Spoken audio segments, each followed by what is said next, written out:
Hi. I'm not really sure how to structure this video, so I apologize in advance if it's kind of clunky or awkward.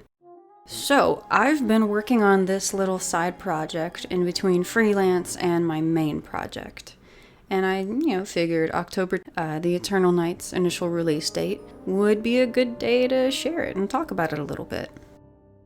So, as a kid, I always wanted to play as this version of Cinder.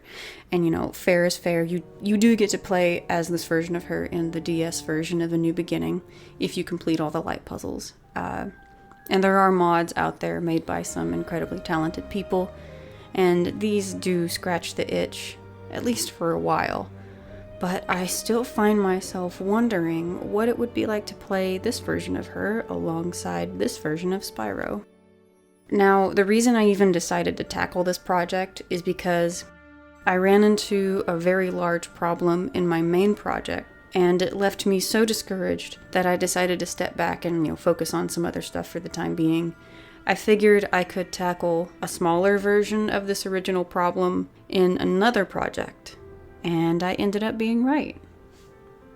So, I'll just go over what I have so far. It's not very much, but, that's something.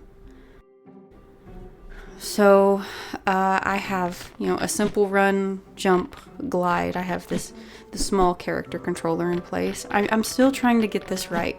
I want it to feel somewhat like the original games, but with a smidge more tighter controls, and that's been a bit more challenging than I thought it would be, but work in progress, we're getting there. I built the ability to swap between Spyro and Cinder. I also built a small AI controller that lets, the non-controlled character follow you around. This was extremely rewarding to get working. It feels like an echo of my childhood that never existed.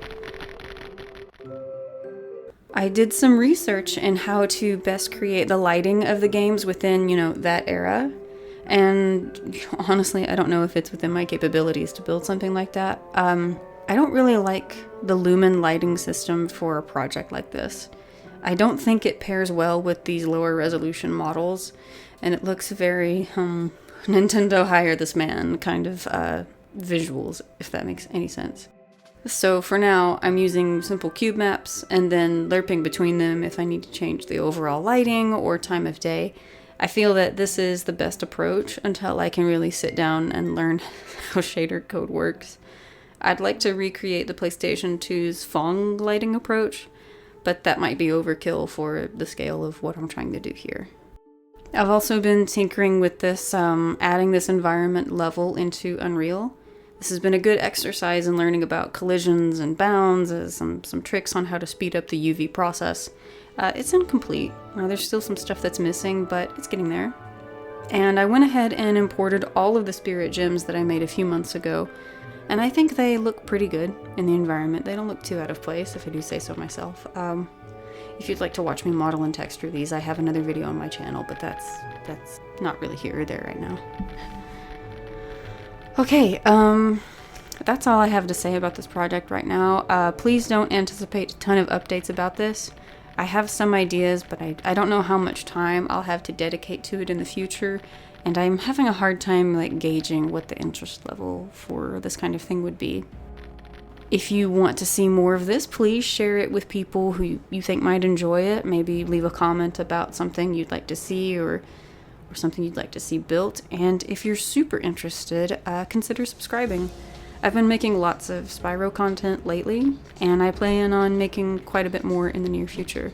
This month is going to be chock full of Spyro stuff that I can't wait to share with everyone.